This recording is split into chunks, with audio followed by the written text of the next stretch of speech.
We're talking about Walmart all day today. Certainly a stock related to that we're also thinking about is Amazon. For more on Amazon, let's bring in Damodaran, professor at NYU Stern School of Business, who focuses on corporate finance and valuation. Professor, thanks for joining us.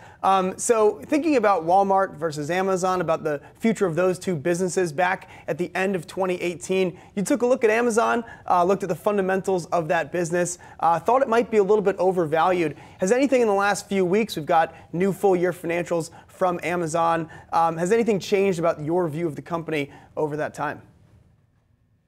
I think there's a lot of overreaction that happens with Amazon, both on the good side and the bad side. I mean, I don't see the Walmart story as being negative for Amazon. To be quite honest, I don't even think Amazon is particularly a retail company anymore. I think it's a disruption platform.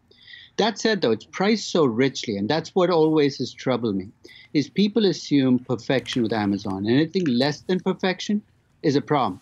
So from that perspective, but maybe expectations have come down, and maybe that'll bring the prices to a more reasonable level.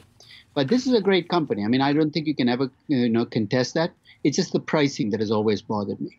So how much does the pricing bother you? I mean, do you think that Amazon is a short here?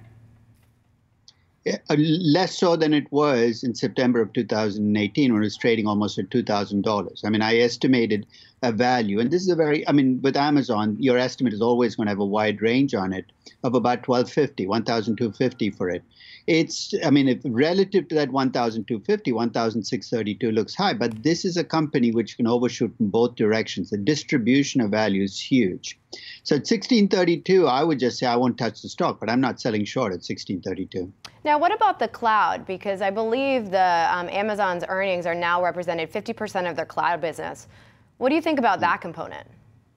It's provided them with cover. It's not going to be their end game. I mean, let's face it, the cloud business is ultimately going to become a comparative business with smaller margins. But for the last 3 years, the profits that Amazon has made on their cloud business has allowed them to cover up the lack of profitability in the rest of their businesses. And that's by design, because they're essentially still selling stuff at just above cost in the rest of their businesses. But having the cloud business has given them that protection against investors asking, when are you going to make money? What do you think is the biggest challenge that Amazon faces right now? We've gone through a couple of them over the past several weeks. Lots of talk. We just had Brian Sazi saying that they weren't in enough. They don't have enough of a brick and mortar presence. What is your take on that? I don't think any of those are even on the top 10 list, to be quite honest. I think Amazon's biggest problem right now is it has a target on its back. Target on its back politically, economically, but everybody wants to take Amazon down.